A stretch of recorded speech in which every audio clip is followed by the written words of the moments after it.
আসসালামু আলাইকুম। আমি মলপা থেকে বলছিলাম আব্দুল মান্নান। তো আমি আজকে একটা বার্তা দিতে আসছি।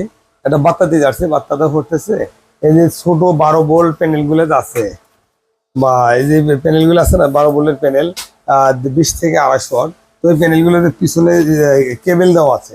যে কোনো কোম্পানির প্যানেল আমি মেপে দেখছি, যখন এই কেবল গুলার এখানে জোড়া দেওয়া হয়, জোড়া দেওয়ার কারণে ভোল্ট কম বেশি হয় বা চার্জিং এর ক্ষেত্রে কম হয়। তো আসলে যদি পারেন এই কেবলটা খুলে দিয়ে সরাসরি বোর্ড থেকে লাইন দিবেন।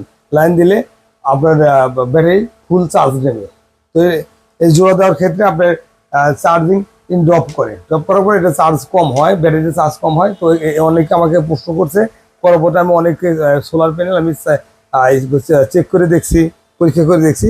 তো আসলে এই জোড়ার কারণে ভোল্ট এম্পিয়ার কম নামে। যদি জোড়াটা না থাকে তাহলে সেক্ষেত্রে ভোল্ট